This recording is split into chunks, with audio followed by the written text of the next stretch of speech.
देवकुंड में आकर के बाबा भोलेनाथ का अभिषेक करते हैं। बाबा बेटा की नौकरी लग जाए, बेटा बीमार है ठीक हो जाए, बहू को एक पोता हो जाए, तो 5 किलो लड्डू चढ़ाएंगे। अब ठाकुर जी भोले बाबा अब इतने बेवकूफ तो नहीं है कि 5 किलो लड्डू के बदले आपके बेटा को कलेक्टर बना दें।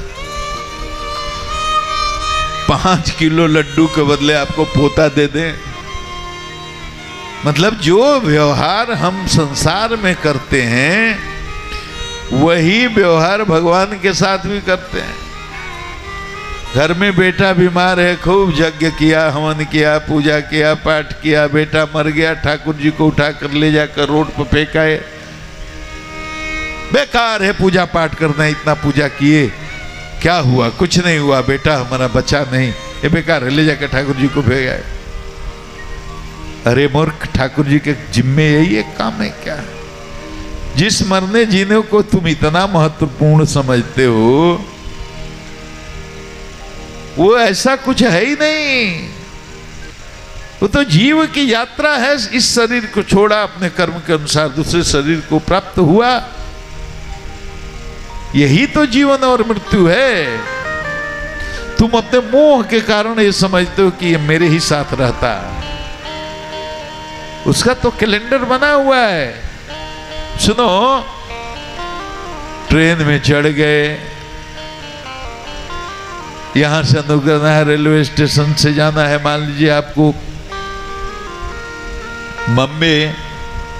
अब गए तो 4 यात्री उसमें पहले से भी बैठे हैं, परिचय हो गया, दोस्ती हो गई, मित्रता हो गई। तो भाई जिसको जहां जिस स्टेशन पर उतरना है वो तो उतरेगा। अब बात करते करते बहुत प्रेम हो गया, तब तक एक का स्टेशन आ गया, उसने कहा भैया राम राम, मैं तो चला।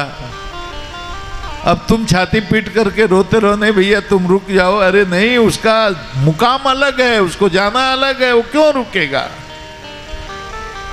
अगला स्टेशन दूसरे का आया, वो भी कहा भैया राम राम, मैं भी चला। अब छाती पीटो, नहीं भैया तुम रुक जाओ, मेरे साथ चलो बम्बे। वो कह अरे पागल हो गए हो, हम बम्बे क्यों जाएंगे, हमें तो होशंगाबाद जाना है। अगले स्टेशन पर जाते हुए चौथा उतर गया, भैया मुझे भी अब चलना है, राम राम।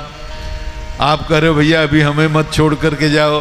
वो कहेगा पागल हो गए हो, तुमको कहाँ कहीं और जाना, मुझे कहीं और जाना, मैं तुम्हारे साथ क्यों जाऊंगा?